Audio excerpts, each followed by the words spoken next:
ഗോപുനന്ദിലെ ജിമാർട്ടിൽ നിന്നും പർച്ചേസ് ചെയ്യൂ. 70% വരെ ഡിസ്കൗണ്ടും നേടൂ. ഗോപുനന്ദിലെ ജിമാർട്ട്, കേരളത്തിൽ എല്ലായിടത്തും.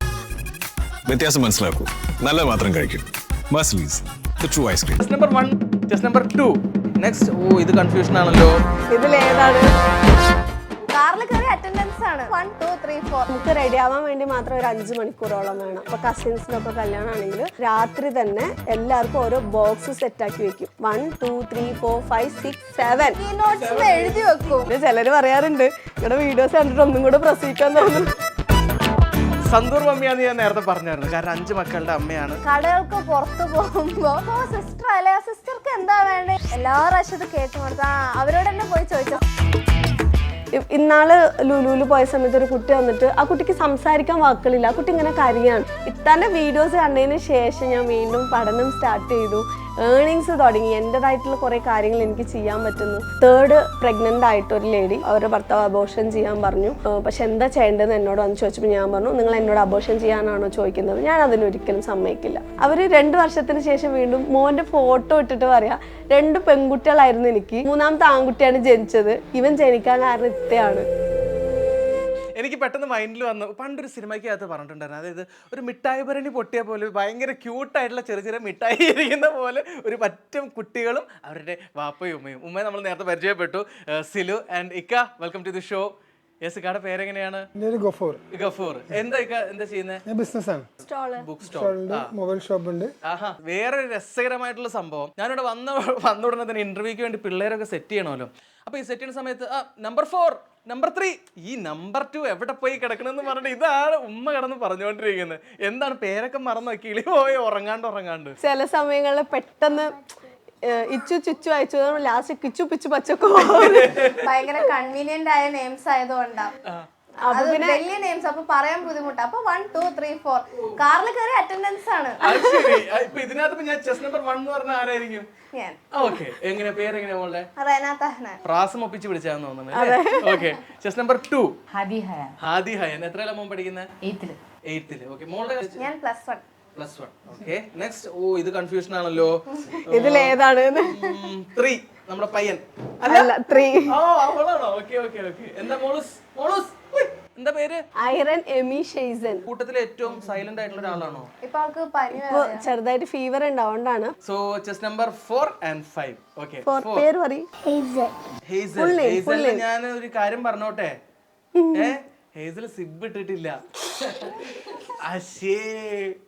നോക്കണ്ടല്ലോ, റഫ് ലുക്ക് അടിക്കോ? ഒരാൾ അവിടെ നിന്ന് നടന്നു പോയത്. Chess number 5. ഹലോ ഹായ് പറ. ഹായ്. സംസാരിക്കാൻ ആയിട്ടില്ല. എത്ര 2 വയസ്സാണ്. ഇവരൊക്കെ സ്പീഡായിരുന്നു. പക്ഷെ അവള് സംസാരിക്കും, പക്ഷെ നിങ്ങൾക്കൊന്നും മനസ്സിലാവൂല. ഇതിന്റെ ഭാഗമായിട്ടൊക്കെ വരാറുണ്ട് ഇടയ്ക്കിടയ്ക്കൊക്കെ. ആദ്യം അത്ര ഇഷ്ടമായിരുന്നു, പിന്നീട് അതിന് പൊരുത്തപ്പെട്ടു പോയി. അപ്പൊ കുഴപ്പമില്ല. ഞാൻ പറഞ്ഞല്ലോ, പിടിച്ചു വാങ്ങിയതാണ്. പിന്നെ നമ്മള് ചാരിറ്റി ഒക്കെ ചെയ്യുന്നതുകൊണ്ട് കുറച്ചും കൂടി സന്തോഷം വരുന്നുണ്ട്. എല്ലാ കാര്യക്കും ഒരുപാട് ആൾക്കാർക്ക് ഗുണം കിട്ടിയിട്ട് അതിൻ്റെതായിട്ട് ആൾക്കാർ പറയുമ്പോൾ അതൊരു സന്തോഷം തന്നെയാണല്ലോ. പിന്നെ വേറൊരു കാര്യം ഞാൻ ആലോചിച്ചത്, നിങ്ങളൊരു കല്യാണത്തിനോ ഫംഗ്ഷനൊക്കെ പോകണമെന്നുണ്ടെങ്കിൽ രാവിലെ എത്ര മണിക്ക് എണീറ്റ് ഇപ്പൊ ഒരു പണി തുടങ്ങേണ്ടി വരും? എല്ലാവരെയും ഒരുക്കി. അത് ആലോചിക്കും. കല്യാണത്തേക്ക് പോണത് എനിക്ക് നല്ല ഇഷ്ടമാണ്, പക്ഷെ ഇവരുടെ ഈ തിരക്ക് ആലോചിച്ച് അമ്മി പോകണ്ട പറയും. ഞാനും അതിനെ സമ്മതിച്ചു കൊടുക്കും. അത്രയും തിരക്കാണ്. ഏതെങ്കിലും ഒരു ഫംഗ്ഷൻ നമുക്ക് ഒഴിച്ചുകൂടാൻ പറ്റാത്ത കല്യാണങ്ങൾ ഉണ്ടാവല്ലോ. ഇപ്പൊ കസിൻസിനൊക്കെ കല്യാണമാണെങ്കിൽ രാത്രി തന്നെ എല്ലാവർക്കും ഓരോ ബോക്സ് സെറ്റാക്കി വെക്കും. ഉണ്ട് അവിടെ വീട്ടിൽ അങ്ങനെയാണ്. ഓരോ ബോക്സിൽ അവർക്ക് വേണ്ട എല്ലാ ഡ്രസ്സുകളും എല്ലാം സെറ്റാക്കി 1 2 3 4 5 6 7 സ്റ്റിക്കി നോട്ട്സിൽ എഴുതി വെച്ചിട്ട് ഇതൊക്കെ ഇന്ന ആൾക്കാർക്കാണെന്ന് മാറ്റി വെക്കും. എങ്കിലും രാവിലെ എന്തെങ്കിലും ഒന്ന് കാണാതാവും. പിന്നെ ഫുള്ള് നെരച്ചിലൊക്കെ ആയിരിക്കും. ചില സമയം കരച്ചിലായിരിക്കും. അമ്മ വന്നിരുന്നെങ്കിൽ എനിക്ക് ഇത്തിരി ഹെൽപ്പ് ആവുമായിരുന്നു. അവിടെ എല്ലാം ഉണ്ടെങ്കിലും അമ്മീനെ ഒന്ന് വിളിച്ച് ഒന്നും കൂടി ശല്യം ചെയ്ത് അമ്മീനെ ലേറ്റ് ആക്കണം. അമ്മി അതെവിടെ, അമ്മി ഇതെവിടെ, എല്ലാം പെട്ടിയിലുണ്ടാവും. എന്നാലും അതൊരു ആക്ച്വലി നമ്മൾ വ്ളോഗ് ചെയ്യുമ്പോൾ ഇതിന്റെ കൂടെ വീഡിയോയും കൂടെ എടുക്കണ്ടല്ലോ. ഏതെങ്കിലും കൊളാബും കൂടി ഉണ്ടെങ്കിൽ അന്നത്തെ ടെൻഷൻ പിന്നെ പറയണ്ട. നമുക്ക് റെഡി ആവാൻ വേണ്ടി മാത്രം ഒരു 5 മണിക്കൂറോളം വേണം. 4 മണിക്കൊക്കെ എണിച്ച് എല്ലാം സെറ്റാക്കി ഓരോരുത്തരായിട്ട് കുളിപ്പിക്കണമല്ലോ. ഫസ്റ്റ് ചെറിയ കുട്ടികളെ അങ്ങനെ കുളിപ്പിച്ചു തരും. ചില യാത്ര ഒക്കെ ഉണ്ടെന്നുണ്ടെങ്കിൽ രാത്രി 2 മണിക്ക് ഓരോരുത്തരെ കുളിപ്പിച്ച് ഡ്രസ്സ് മാറ്റിയിട്ട് കിടത്തും. ഞാൻ പറയും ഒരു കാറിന്ന് ഒരുങ്ങിക്കോളി, കാർ വണ്ടി ഓടിക്കുമ്പോൾ അതിനൊരു ചില സമയങ്ങളിൽ കാറിൽ നിന്നാണ് ഡ്രസ്സൊക്കെ മാറ്റി കൊടുക്കല്. ഉമ്മയോട് ഭയങ്കര ഇഷ്ടമുള്ള ആള് ഏറ്റവും പ്രകടിപ്പിക്കുന്ന ആളായിരിക്കും. എല്ലാരും അങ്ങനെ തന്നെയാണ്. അതിലും ഇവൻ തന്നെയാണ്. ഇപ്പൊ മാറ്റം എന്നുള്ളൂ. 7 വയസ്സ് വരെയും ഇവൻ ബെഡിലോ പായയിലോ കിടന്നുറങ്ങിയിട്ടില്ല. ഇവന്റെ ബെഡ് ഞാനായിരുന്നു. ഇതിപ്പോ എല്ലാരും പറയുന്ന പോലെ അല്ല കേട്ടോ. ശരിക്കും നമ്മൾ കുറച്ച് വയ്യാതെ എടുത്ത് താഴെ അങ്ങനെ കിടത്തിയാലും അവൻ ഉറക്കത്തിൽ തപ്പി നേരെ വന്ന് മേലെ കയറി കിടക്കും. ഈ മോളെ പ്രഗ്നന്റ് ആയതിനു ശേഷമാണ് കുറച്ച് റെസ്റ്റ് കിട്ടുക. അപ്പൊ ഞാൻ പറഞ്ഞു ഇപ്പൊ ബേബി ഉള്ളതുകൊണ്ട് മേലെ കിടക്കാൻ പറ്റില്ല എന്ന് പറഞ്ഞു. പ്രസവം കഴിഞ്ഞ് പിറ്റേ ദിവസം ഇവൻ വന്ന് ചോദിച്ചു ബേബി പുറത്ത് വന്നില്ല, ഇനി ഞാൻ കിടന്നോട്ടെ. ഓർമ്മ ഉണ്ടാതൊക്കെ ഇപ്പൊ കുറെ ചേഞ്ചസ് അങ്ങനെ വന്നു. അതാണ്. അല്ലാന്നുണ്ടെങ്കിൽ ഇവൻ തന്നെയാണ് കൂടുതൽ അറ്റാച്ച്മെന്റ്. അതായത് ഓരോ പ്രാവശ്യം അപ്പുറത്തെ റൂമിൽ TV ഉണ്ടാവും. മുമ്പ് TV കണ്ടിട്ട് വരും, ഇന്റർവെല്ലിന് വരുമ്പോൾ വന്ന് കെട്ടിപ്പിടിച്ച് ഉമ്മ വെക്ക, പൊക, വീണ്ടും വരും ഉമ്മ വെക്ക, കെട്ടിപ്പിടിക്കുക, ഉമ്മ വെക്ക. അത്രയും അറ്റാച്ച്മെന്റ് ഇവൻ തന്നെയായിരുന്നു. ഇപ്പൊ കുറവ് ഇവനാണ്. ഇപ്പൊ ഞാൻ അങ്ങോട്ട് പോയി കെട്ടിപ്പിടിച്ചാ കിട്ടൂല പയ്യന്, ഓടിപ്പോയി. ശരി, അപ്പൊ ഇനി മൂത്ത ആള് പറയട്ടെ. First education. ആദ്യം എനിക്ക് വേണ്ടി നീ ഒന്നും ചെയ്യണ്ട. ഞാൻ അവൾക്ക് 2 ഓപ്ഷനാണ് കൊടുത്തിട്ടുള്ളത്. ഒന്നോ നിനക്ക് വേണ്ടി നിനക്ക് ജീവിക്കാൻ 4 ആൾക്ക് ജോലി കൊടുക്കുന്ന പോലെ എഡ്യൂക്കേഷൻ നീ നേടുക, അല്ലാന്നുണ്ടെങ്കിൽ എൻ്റെ ജോലിക്കാരിയായിട്ട് ഇരിക്കേണ്ടി വരും.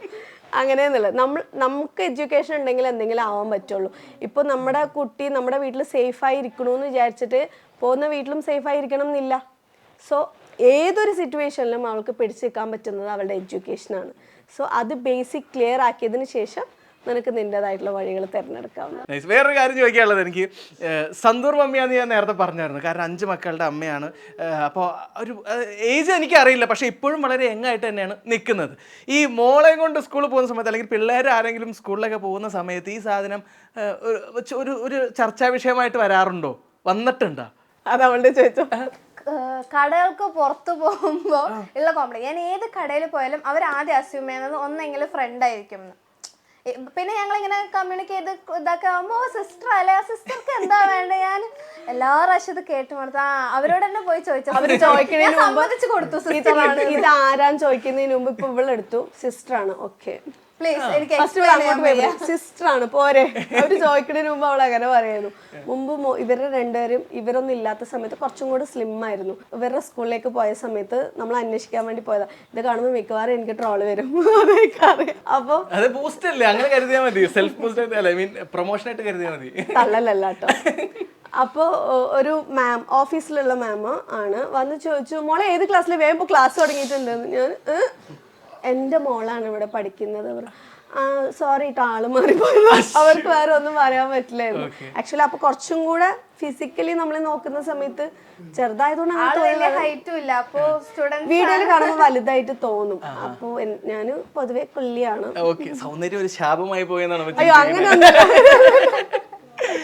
വേറൊരു കാര്യം, ഈ മറ്റേ വീഡിയോ ഒക്കെ എടുക്കുന്ന സമയത്ത് പുറത്ത് പോകുന്നതും അപ്പൊ ഫാൻസ് വന്നിട്ട് കാര്യങ്ങളൊക്കെ ചോദിക്കുന്നു, വിശേഷങ്ങളൊക്കെ പങ്കുവയ്ക്കുന്നു. ഞാൻ എൻ്റെ ലൈഫില് ഇപ്പൊ എനിക്ക് എന്താ പറയാ ഭാഗ്യമാണ് എന്ന് പറയുന്നതിന് വിശ്വസിക്കുന്ന ഒരാളല്ല. ആരെങ്കിലും എന്നെ നോക്കി ഓ നല്ല ലക്കിയാണെന്ന് പറയുന്നത് എനിക്ക് ഇഷ്ടമല്ല. പക്ഷെ ഞാൻ അംഗീകരിച്ച് തരുന്ന ഒരേ ഒരു കാര്യം, ഞാൻ ലക്കിയാണെന്ന് പറയുന്നത്. കാരണം ബാക്കിയൊക്കെ അഡ്വാൻസാ മാത്രമേ നമുക്ക് കിട്ടുള്ളൂ. ലക്ക് ഉണ്ടാവാൻ സ്നേഹിക്കുന്ന ഒരുപാട് ആൾക്കാരെയാണ്. ഇത് വന്നിട്ട് എന്താണെന്ന് വെച്ചാൽ ഈ സൂപ്പർ മാളിൽ എന്തെങ്കിലുമൊക്കെ പോകുമ്പോൾ ഞാൻ ഫാൻസ് എന്ന് പറയുന്നില്ല, എൻ്റെ കൂട്ടുകാർ ഓടി വന്ന് അവരവിടെ ഹഗ് ചെയ്തിട്ട് കരയും. ഇന്നാള് ലുലുവിൽ പോയ സമയത്ത് ഒരു കുട്ടി വന്നിട്ട് ആ കുട്ടിക്ക് സംസാരിക്കാൻ വാക്കുകളില്ല. ആ കുട്ടി ഇങ്ങനെ കരയാണ്. ഇത്തന്നെ വീഡിയോസ് കണ്ടതിന് ശേഷം ഞാൻ വീണ്ടും പഠനം സ്റ്റാർട്ട് ചെയ്തു. ഏർണിങ്സ് തുടങ്ങി. എൻ്റെതായിട്ടുള്ള കുറേ കാര്യങ്ങൾ എനിക്ക് ചെയ്യാൻ പറ്റുന്നു. എത്ര നന്ദി പറഞ്ഞാലും പറ്റില്ല എന്ന് പറഞ്ഞിട്ടാണ് അവർ പറയുന്നത്. അതേപോലെ മക്കള് 3rd പ്രഗ്നൻ്റ് ആയിട്ടൊരു ലേഡി അവരുടെ ഭർത്താവ് അബോർഷൻ ചെയ്യാൻ പറഞ്ഞു. പക്ഷെ എന്താ ചെയ്യേണ്ടതെന്ന് എന്നോട് വന്ന് ചോദിച്ചപ്പോൾ ഞാൻ പറഞ്ഞു നിങ്ങൾ എന്നോട് അബോർഷൻ ചെയ്യാനാണോ ചോദിക്കുന്നത്, ഞാൻ അതിനൊരിക്കലും സമ്മതിക്കില്ല. ആ കുട്ടി നിങ്ങളുടെ ഒരു കാര്യത്തിനും ഒരു തടസ്സമാവില്ല, നിങ്ങൾ എന്തിനാ എങ്ങനെ ചെയ്യുന്നതെന്ന് പറഞ്ഞാൽ നമ്മൾ വിട്ടു. അത് അവർ 2 വർഷത്തിന് ശേഷം വീണ്ടും മോൻ്റെ ഫോട്ടോ ഇട്ടിട്ട് പറയാം 2 പെൺകുട്ടികളായിരുന്നു എനിക്ക്, 3ാമത്തെ ആൺകുട്ടിയാണ് ജനിച്ചത്, ഇവൻ ജനിക്കാൻ കാരണം ഇത്രയാണ്. അല്ലെങ്കിൽ അന്ന് നമ്മളിത് കളഞ്ഞിട്ടുണ്ടാവും എന്ന് പറയുമ്പോൾ ഒരു ജീവൻ, നമ്മൾ ഈ 4-5 മക്കളെ വെച്ച് ഇത്രയും നന്നായിട്ട് മാനേജ് ചെയ്ത് കൊണ്ടുപോകുമ്പോൾ എന്തുകൊണ്ട് അവർക്ക് ആയിക്കൂടാന്നുള്ളൊരു തോന്നൽ എനിക്ക് കൊടുക്കാൻ പറ്റിയിട്ടുണ്ടെങ്കിൽ എൻ്റെ ഏറ്റവും വലിയൊരു നേട്ടവും എൻ്റെ അനുഗ്രഹവും അതായിട്ടാണ് ഞാൻ കരുതുന്നത്. ഈ ഏർണിങ്സിനേക്കാളും ഒരുപാട് ജീവനുകൾ വരാനായിട്ട് നമ്മൾ കാരണമായി. പിന്നെ ചിലര് പറയാറുണ്ട് നിങ്ങളുടെ വീഡിയോസ് കണ്ടിട്ട് ഒന്നും കൂടെ പ്രസവിക്കാൻ തോന്നും. ഇന്ത്യൻ പോപ്പുലേഷനെ പറ്റി ഇനിയിപ്പോൾ അടുത്തത് കമന്റ് വരും. പക്ഷെ ആക്ച്വലി നമ്മൾ അധ്വാനിച്ച് അവരെ നല്ല നിലയിൽ നോക്കുക എന്ന് പറയുമ്പോൾ നമ്മൾ ഈ കുട്ടികളെ എങ്ങനെ വളർത്തിയെടുക്കുന്നു, നാളത്തേക്ക് സമൂഹത്തിലേക്കുള്ള ഒരു വാഗ്ദാനങ്ങളല്ലേ ഈ മക്കള്. അങ്ങനെയും ചിന്തിക്കാം. അങ്ങനെ ചിന്തിക്കാം. പക്ഷെ വേറൊരു കാര്യമുള്ളത്, ഈ വീട്ടിനകത്ത് ഇത്രയും പിള്ളേർ വരുന്ന സമയത്ത് അടിയും രണ്ടുപേരാണെങ്കിൽ നമുക്ക് സോൾവ് ചെയ്ത് വിടാം. ഈ 5 പേര് തമ്മിൽ ടക്ക് ടക്ക് വഴക്കുണ്ടായി കഴിഞ്ഞാൽ ഭയങ്കര ഡിഫിക്കൽട്ട് ആയിരിക്കും. 5 പേരുടെ ഇടയിൽ ഇത്ര ഏജ് ഗ്യാപ്പുകളുണ്ട്. ഇവിടെ ഹെഡ് ഓഫീസറും അസിസ്റ്റന്റ് ഹെഡ് ഓഫീസറൊക്കെ ഉള്ളതുകൊണ്ട് അല്ല, ആക്ച്വലി എന്നെക്കാളും പേടി മക്കൾക്ക് റനക്കുട്ടീനെയാണ്. ഇവരാണ് എല്ലാം കുട്ടികളെ മാനേജ് ചെയ്യുന്നത്. ഇവരാരെങ്കിലും എന്നെ വന്ന് ഇടങ്ങറാക്കുമ്പോ ഞാൻ റെന എന്ന് വിളിച്ചു കഴിഞ്ഞാൽ എടുത്ത സാധനങ്ങൾ അവിടെ വെക്കും. നേരെ മറിച്ച് ഞാൻ വന്നു കഴിഞ്ഞാൽ ഇവരൊക്കെ ഭയങ്കര ആക്റ്റീവാണ്, ഇവരാരും പേടിക്കില്ല. ഞാൻ മാറിക്കഴിഞ്ഞാൽ ഇക്ക പറഞ്ഞു കഴിഞ്ഞാല് ഭയങ്കര അങ്ങോട്ട് എന്തോ ആയിക്കോട്ടെ കുഴപ്പമില്ലാതെ അങ്ങനെ വിടുന്ന. പക്ഷെ നമ്മള് അവരെ എന്തെങ്കിലും അവർ തെറ്റ് ചെയ്താൽ തെറ്റാണ് നമ്മൾ പറഞ്ഞു കൊടുക്കണമല്ലോ. കാരണം പുറത്തിറങ്ങി കഴിഞ്ഞാലും അവര് വിചാരിക്കും വീടിനകത്തുള്ള പോലെ നമുക്ക് പെരുമാറാം എന്നുള്ളത്. അപ്പൊ ഞങ്ങൾ അത് തിരുത്തി കൊടുക്കും. അപ്പൊ ഇക്ക വന്നു കഴിയുമ്പോ ഞാൻ കഷ്ടപ്പെട്ട് എല്ലാരും ഉറക്കിയിട്ടുണ്ടാവും. ആളുടെ വണ്ടി സൗണ്ട് കേട്ടാ വല്ല കടന്നൽക്കൂട്ടം പൊട്ടിത്തെറിക്കണ പോലെ ഒരൊറ്റ ഓട്ടായിരിക്കും. പിന്നെ എന്റെ അടുത്ത് കാര്യങ്ങൾ ഉണ്ടാവില്ല. പിന്നെ അന്നത്തെ ഉറക്കം കഴിഞ്ഞു. അതാണ് പ്രശ്നം. റെനയായിട്ടുള്ള ഒരു അമ്മ മകൾ ബന്ധം അതെങ്ങനെയാണ്? കാരണം ചില കാര്യങ്ങൾ സിലുയുടെ ലൈഫിൽ നിന്ന് പഠിച്ച കുറെ കാര്യങ്ങൾ ഇവിടെ അപ്ലൈ ചെയ്യാനും നോക്കും, അങ്ങനത്തെ കാര്യങ്ങൾ കൊടുക്കാതിരിക്കാനും നോക്കും. സോ ആ ഒരു അമ്മ മകൾ ബന്ധം ഞങ്ങളുടെ അമ്മ മകൾ ബന്ധം എന്നുള്ള കുറച്ച് കോംപ്ലിക്കേറ്റഡ് ആണ്. More like friends. എന്താ വെച്ചാൽ അമ്മ ആ ഫ്രീഡവും ആ സ്നേഹവും ഒക്കെ ഇതാണ്. അപ്പോൾ എൻ്റെ ജീവിതത്തിൽ നടക്കുന്ന എല്ലാം ഇരുത്തി ഞാൻ പറഞ്ഞു കൊടുക്കും. ശ്രദ്ധിച്ചില്ലെങ്കിൽ ഞാൻ പറഞ്ഞു കൊടുക്കും. ഡെയിലി വൈകുന്നേരം സ്കൂൾ വിട്ടിട്ട് ആരിലും ആവശ്യമുള്ളതും ആവശ്യമില്ലാത്ത കഥകളൊക്കെ അമ്മ എടുത്തിരിക്കും. നല്ല പണികളാണോ ഇരുന്ന് പറഞ്ഞു കൊടുക്കും. അപ്പൊ ഞാനിപ്പോ പറയും കുറച്ച് ദിവസം കഴിയട്ടെ, എന്റെ കോളേജിന്റെ കഥ ഞാൻ നിന്നെ പറഞ്ഞ് വെറുപ്പിക്കാം, അപ്പൊ നീ കേട്ടോണ്ടിരിക്കുന്നു പറയും. ഞങ്ങൾ അങ്ങനെ ഒരു അമ്മ മകളെന്ന് എനിക്കും ശരിക്കും പറഞ്ഞാൽ ഫീൽ ചെയ്തിട്ടില്ല. എനിക്ക് പുറത്തുനിന്ന് വേറെ ഫ്രണ്ട്സോ കാര്യങ്ങളോ ഒന്നും ഇല്ല, അതിനുള്ളൊരു സിറ്റുവേഷൻ എനിക്കില്ല. പക്ഷെ എൻ്റെ ഒരു ഫ്രണ്ട് എന്ന് പറയുന്നത് അവളാണ്, മോനാണ്. ഇപ്പൊ ഇവന്റെയിലാണെങ്കിലും ഇപ്പൊ ഇവനൊക്കെ വലുതായിട്ട് ഭയങ്കര നമ്മള് പ്ലാനിങ് ആണ്. പെണ്ണ് നോക്കാനും നമുക്ക് രണ്ടുപേർക്കും പോയിട്ടൊക്കെ വൈകുന്നേരം നിസ്കരിച്ച് കഴിഞ്ഞിട്ട് ഇരിക്കുമ്പോൾ ഇതൊക്കെയാണ് പ്ലാനിങ്. അമ്മ അധികം ഒപ്പീനിയേറ്റഡ് അല്ല. അപ്പൊ ഞങ്ങളുടെ ഒപ്പീനിയൻസും കേട്ട് തെറ്റാണോ നല്ലതാണോ തിരുത്തി തരാനുള്ള അവിടെ ഒരു ഓപ്ഷൻ ഉണ്ട്. അപ്പൊ ഞങ്ങൾക്ക് തോന്നുന്നൊക്കെ അമ്മിനോട് പറയാം. അപ്പൊ അവിടെ മിസ്റ്റേക്സ് കുറവാണ്. ഗോപുനന്ദിലെ ജിമാർട്ടിൽ നിന്നും പർച്ചേസ് ചെയ്യൂ. 70% വരെ ഡിസ്കൗണ്ടും നേടൂ. ഗോപുനന്ദിലെ ജിമാർട്ട്, കേരളത്തിൽ എല്ലായിടത്തും. വ്യത്യാസം മനസ്സിലാക്കൂ, നല്ലത് മാത്രം കഴിക്കൂ. മസ്ലീസ്, ദ ട്രൂ ഐസ്ക്രീം.